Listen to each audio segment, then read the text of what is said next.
హైడ్రా మూసి బాధితులకు న్యాయం చేస్తానని బీఆర్ఎస్ వర్కింగ్ ప్రెసిడెంట్ కేటీఆర్ హామీ ఇచ్చారు. త్వరలో వచ్చేది బీఆర్ఎస్ ప్రభుత్వమేనన్న ఆయన బాధితులందరికీ భరోసాగా ఉంటామని చెప్పారు.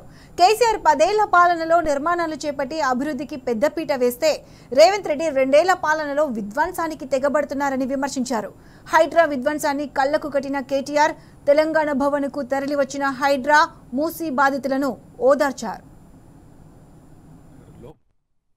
ఇవాళ హైడ్రా పేరిట ఈ ప్రభుత్వం చేస్తున్న అరాచకం వల్ల బాధితులైన సోదరులు సోదరిమణులు మీరందరూ కూడా గతంలో 2-3 సందర్భాల్లో మూసీ వల్ల హైడ్రా వల్ల ఇబ్బంది పడ్డ వాళ్ళు తెలంగాణ భవన్కి ఇక్కడికి వచ్చి మాకు న్యాయం చేయండి, మాకు సహాయంగా నిలబడండి, మాకు అండగా ఉండండి నేను అడిగినప్పుడు మా వంతుగా కొంత ప్రయత్నం చేశాం. ఇదే నిమిషంలో ఈరోజే ఈ గంటకే హైడ్రా ఈరోజు చంద్రాయన్గుట్టలో ఒక పిల్లల స్కూల్ని కూలగొడతా ఉంది. ఇంకోవైపు అమీన్పూర్లో ఇదే నిమిషంలో ఇంకా కూల్చివేతలు కొనసాగుతూనే ఉన్నాయి. మనం ఎవరం కూడా నిజానికి అన్యాయాన్నో అక్రమాన్నో వాటిని సమర్థిస్తున్న వాళ్ళం కాదు.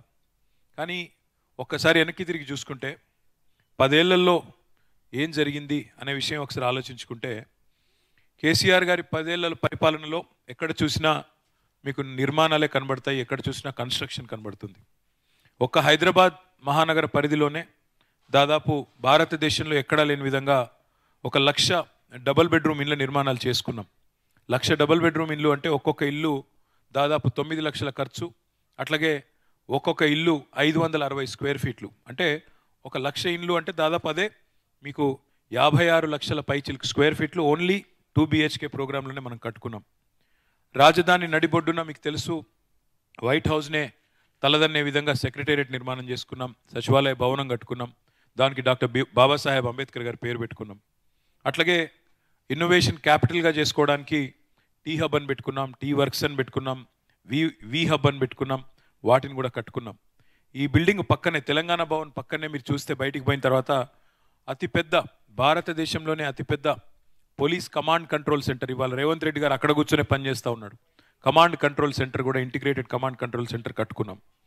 అట్లాగే హైదరాబాద్లో 42 ఫ్లైఓవర్లు, 42 అండర్ పాసులు, ఫ్లైఓవర్లు, బ్రిడ్జ్లు, వాయువేగంతో రోడ్లు అవి నిర్మాణం చేసుకున్నాం. ఒక హైదరాబాద్లోనే కాదు, కొత్తగా జిల్లాలు ఏర్పాటు చేసుకొని కొత్త కలెక్టరేట్లు కట్టుకున్నాం. ఊరూరికి మిషన్ భగీరథ పేరిట వాటర్ ట్యాంకులు కట్టుకున్నాం. చివరికి ఫ్లోరైడ్ లాంటి మహమ్మారిని కూడా తరిమేదానికి కృష్ణాలోంచి నీళ్లు తీసుకొచ్చి గోదావరిలోంచి నీళ్లు తీసుకొచ్చి ఇంటింటికి నల్లబెట్టి నీళ్ళు ఇచ్చుకున్నాం. ప్రతి ఊర్లో వాటర్ ట్యాంకులు కట్టుకున్నాం. మరి కరువు నేలగా ఉన్న తెలంగాణ గొంతెండిపోయిన నేలకి నీళ్లు తీసుకొని రావడానికి సాగునీటి ప్రాజెక్టులు కట్టుకున్నాం, భారీ ప్రాజెక్టులు కట్టుకున్నాం. మల్లన్న సాగరు, కొండపోచమ్మ సాగరు, అట్లాగే కాళేశ్వరం లాంటి ప్రాజెక్టులు, ఇటు పాలమూరు రంగారెడ్డి ఎత్తిపోతల పథకంలో భాగంగా కరివెన, వట్టెం, అట్లాగే ఉద్దండాపూర్ రిజర్వాయర్లు, నార్లాపూర్, ఇట్లా ఎన్నో రిజర్వాయర్లు కట్టుకున్నాం.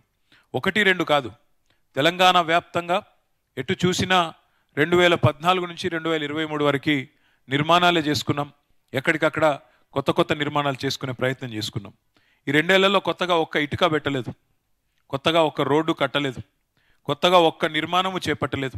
మీకు అందరికీ ముందుగా ఇచ్చే మాట ఒకటే, ఎవరెవరికైతే ఈ ప్రభుత్వం వల్ల తీరని అన్యాయం జరిగిందో మీకు నేను మాటిస్తూ ఉన్నాను, మీ ప్రతి ఒక్కరికి న్యాయం చేసే బాధ్యత నేను తీసుకుంటా అని చెప్పి నేను మీకు విజ్ఞప్తి చేస్తా ఉన్నాను. మీకు పూర్తి స్థాయిలో న్యాయం చేసే బాధ్యత మాది. ప్రభుత్వాలు చట్టపరంగా న్యాయపరంగా పనిచేయాలని కోరుకుంటారు తప్ప ఎవరు కూడా ఇంత అన్యాయంగా కిరాతకంగా పనిచేయాలని కోరుకోరు. ఆ క్రమంలో ఇది ఒక్కసారి దయచేసి మీరందరూ కూడా చూడాలని విజ్ఞప్తి చేస్తా ఉన్నా. ఇచ్చేది వాళ్ళు, కూల్చేది వాళ్ళు, చంపేది కూడా వాళ్ళైతే బాగుండు, చంపేయండి వదిలిపోద్ది. చెప్పు సార్, మమ్మల్ని కొట్టి చంపేసే సార్, ఇక చంపేయండి సార్.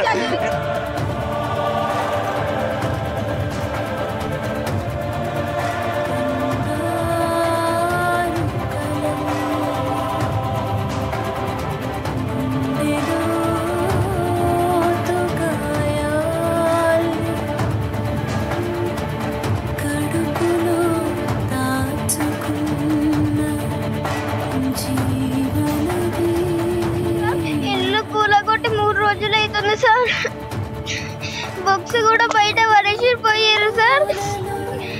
ఎగ్జామ్స్ నడుస్తున్నాయి సార్. మేము పొద్దు నుంచి ఏం తినలేదు.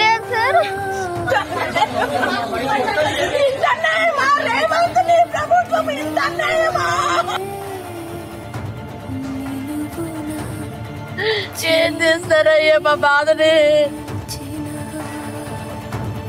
ఉన్నాయి. 30 సంవత్సరాల బట్టి నుంచి ఇక్కడ ఉంటున్నాం కదండి. మేము ఎక్కడ వెళ్ళిపోవాలి, ఎక్కడ ఉండాలి చెప్పండి. చిన్న చిన్న పిల్లలు పెట్టుకుని ఉంటున్నాం సార్. బెదిరిస్తున్నారు సార్. మేము ఎక్కడికైనా వెళ్ళిపోవాలి.